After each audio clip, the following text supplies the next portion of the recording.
Hello and welcome to this episode of I Don't Know Jack About Parenting, where today is a part 2 of a part 4 series leading up to Father's Day. And today I'm going to be talking about being a good dad and the 7 characteristics of a good father. So the big question is this: how are parents like us, who don't have a manual, who are doing the best we can, who feel as though we aren't enough, how are we going to raise healthy, happy children who we are proud of and still keep our sanity in that process? That's the question, and this podcast will give you the answers. My name is Ryan Roy, and welcome to I Don't Know Jack About Parenting, a podcast for parents who are being real with themselves. Hello and welcome back to this episode of I Don't Know Jack About Parenting, where today I'm going to be telling you or sharing with you the characteristics of being a good dad, the 7 characteristics of being a good dad. But first I want to quickly recap, and not even quite a recap, but let you know that first you need to define the type of dad that you had and the type of dad that you potentially are right now. And moms, do the same thing for yourself, because this could help you identify your father and then your partner and potentially help them, or at least recognize who they are, so that they could seek help themselves.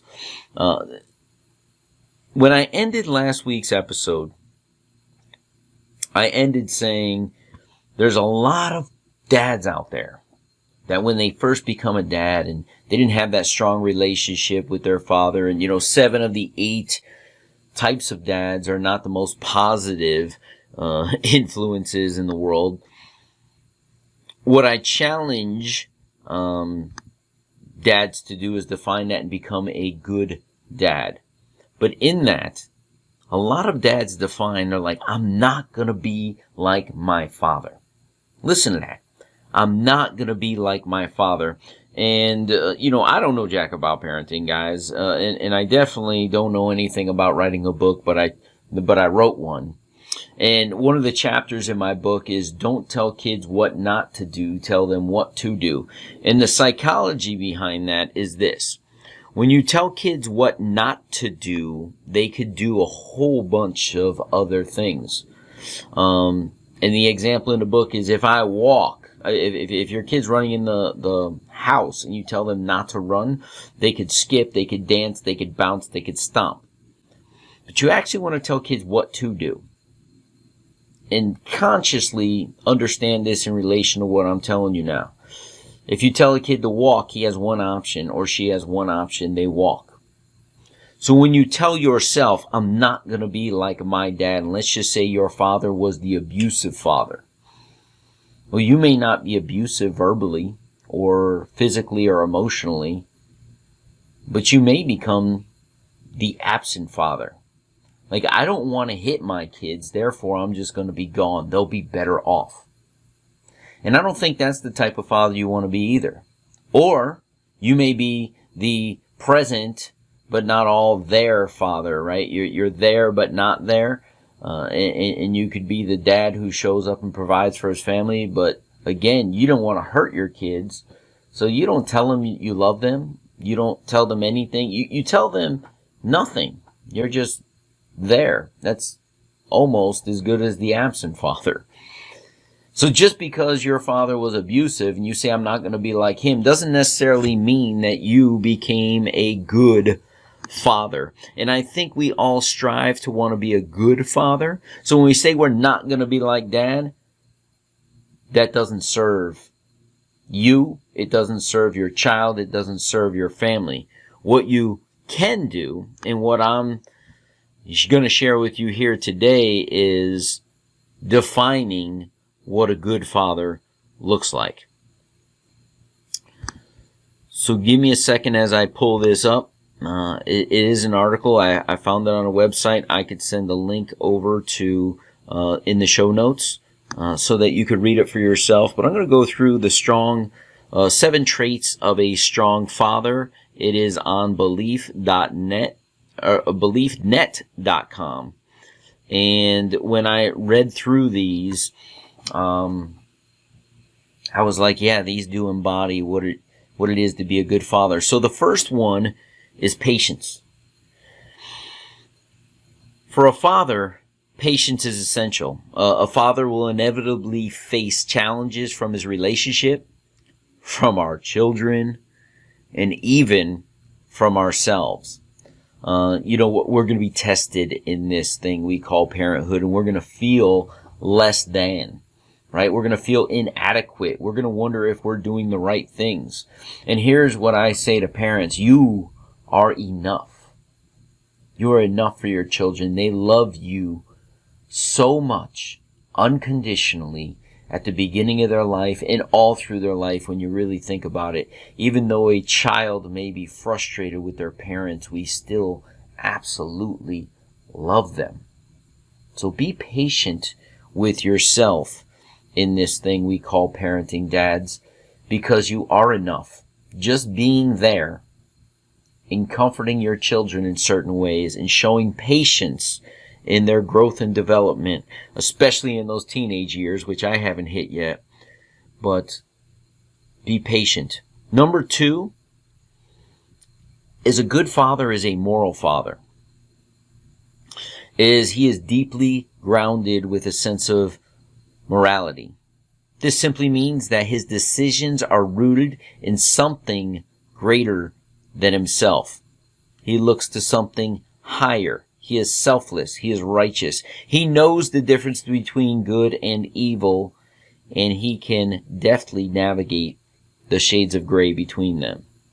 His sense of morality is what will guide him when his temptation arises. When another woman's eyes linger on him, maybe a little bit too long. When money is short and his workplace credit card is burning a hole in his pocket. When his child makes him angry enough that he wants to lash out. A moral man will know what to do in each of these situations. There will be no doubt as to which is the correct path. Listen, temptation will always be there. We're human. But having a strong moral compass that does not bend or break helps make a man the best father he can be. So I'll share with the audience here. I was in church one day, and the pastor said something extremely powerful. He said, we all as parents decide or want something. We all have the same goal. And what that goal is, and it was so crystal clear for me that I remember it. I never had to listen to the message back again, nothing. He says, we all desire ultimately to have the respect of our adult children. In order to get respect from our adult children, we must act accordingly with a moral compass. And he added that with this: no thing, material things, or no fling will get in the way of that. So I think this more morality. You could have 20 years of a great marriage and have one slip up and mistrust. And what would that do to your family, your wife, your children's view of you when you completely, dads, disrespected mom? And I think a lot has to do with our moral compass. So believe it or not, that same statement is my mantra as a father. Because I'm a man, maybe my eyes linger a little bit too much sometimes. There are lustful desires at times, right? For, I think, every man. But it's what you do, and it's what your moral compass is what you do or do not do with that information. And I believe that last part, no thing or no fling, is ever going to get in the way of whether or not my children respect me as an adult.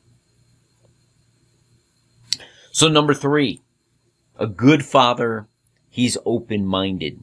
An open-minded man makes for a thriving family. Some men have the wrong idea of what fatherhood really is. And I imagine a lot of you who are listening, if you're still listening, can be lost in this. They think it's about control. They think it's about power, dominance, or strength. They think it's about imposing upon their family their own single-minded vision of what should be or not be.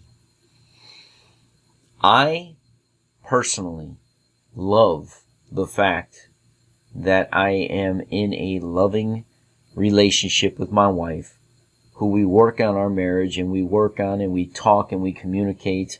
And sometimes we communicate passionately, but I believe we're still communicating, and I'm grateful for that.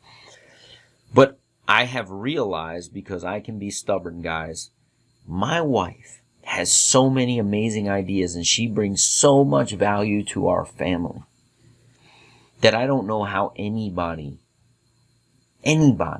grows up in a single household, or a parent being a single parent, and has to burden all of that responsibility.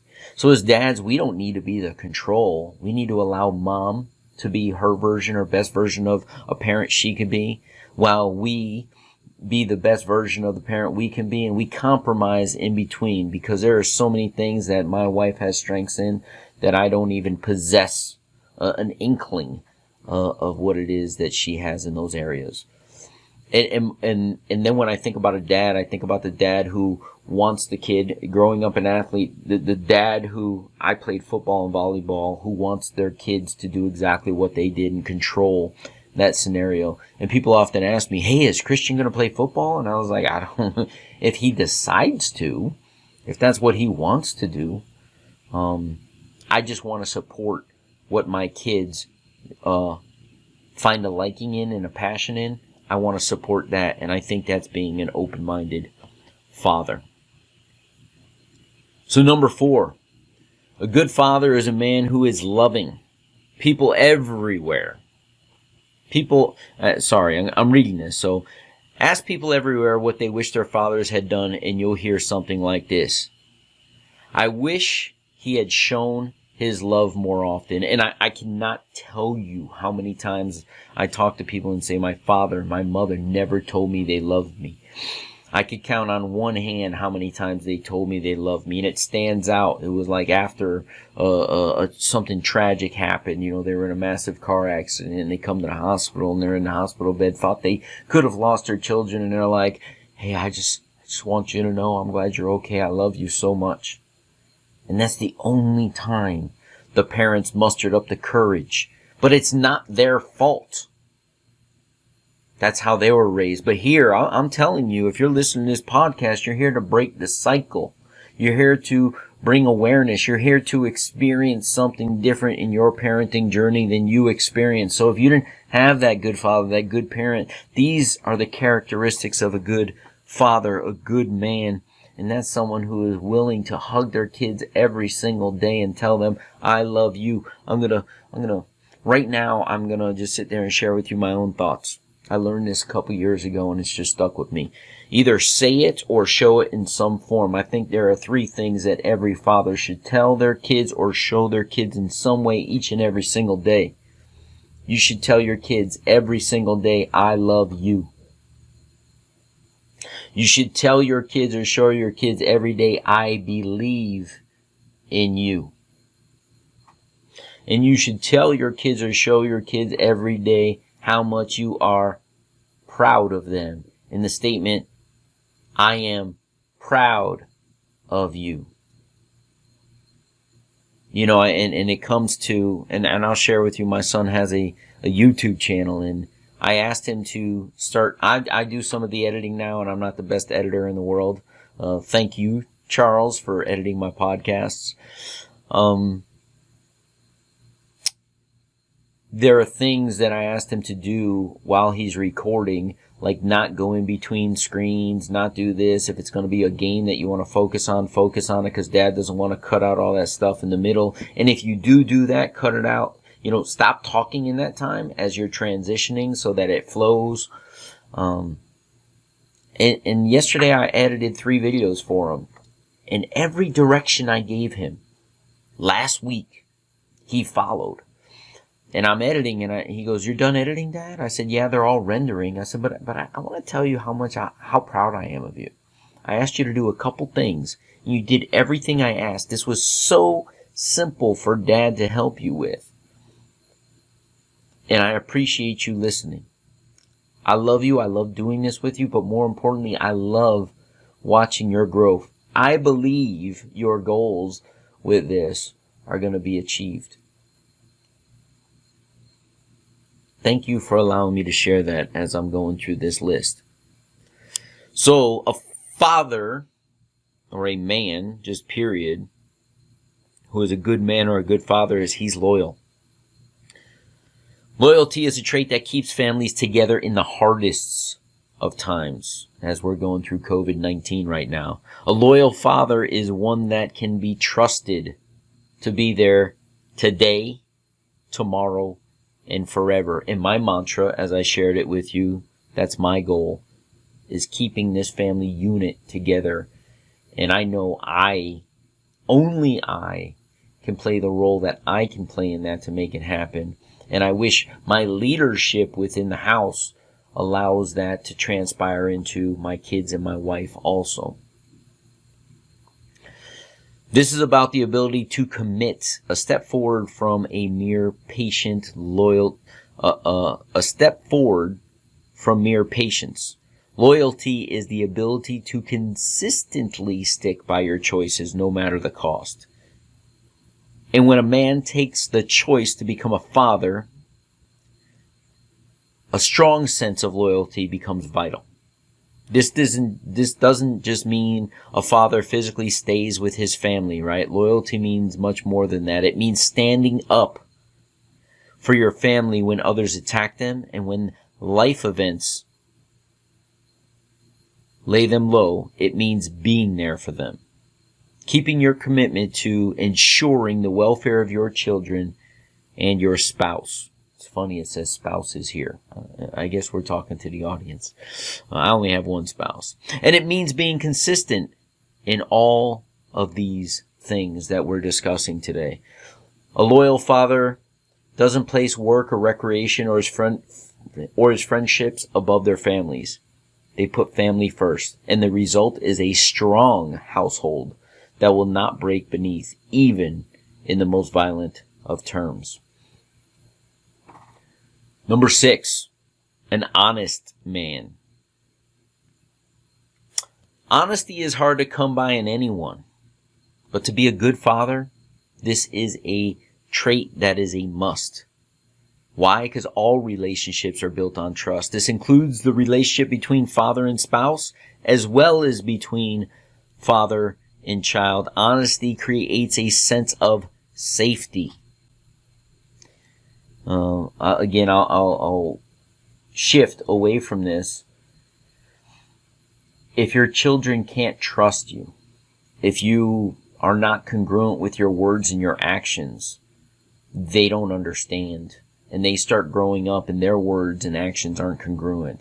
So when you say, hey, you can't have dessert unless you eat your dinner, and they eat half their dinner and you give them dessert, they don't understand that. And there's a lack of honesty from you in terms of your commitments to your own rules, right? You're kind of lying to yourself. And kids don't understand the inconsistencies. What they start doing is mimicking those inconsistencies. And then you wonder why, right? You wonder why your kids are falling short in some areas. It's only because they are watching your own actions. And lastly, a good father is a father who leads by example. And I just alluded to that in the previous one where they're watching everything we're doing. So one of the most needed traits of any parent is the ability to lead by example. A father is a co-leader of the family unit. He is often considered the head of the household. What he does and what he shows to be permissible through his own life choices, everyone else will do. I just said this, right? That's why it is vitally important that fathers lead by example. And this means putting into action all of the traits on this list. It means being loving, honest, loyal, open-minded, moral, and patient. No one is perfect, as I alluded to in the first episode of this series, right?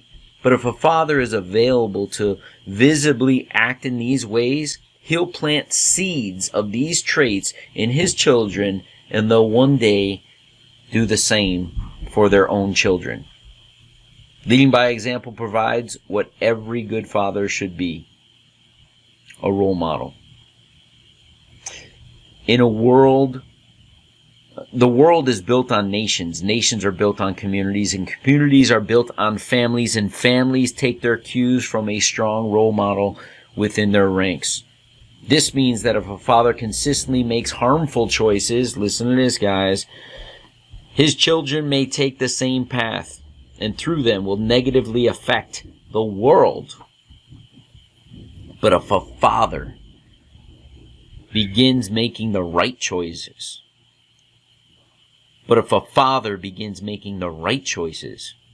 and if they begin modeling good behavior and the wonderful effects this creates, he puts goodness out into the world. And what's more, his family will be happier and stable due to his guidance. I don't know jack about parenting, but that all makes a lot of sense to me. Check out the show notes. Hopefully you took your own notes, but you could always come back and re-listen and see where you can improve and how you can do better so that you can be that good father to your children. We'll see you in the next episode.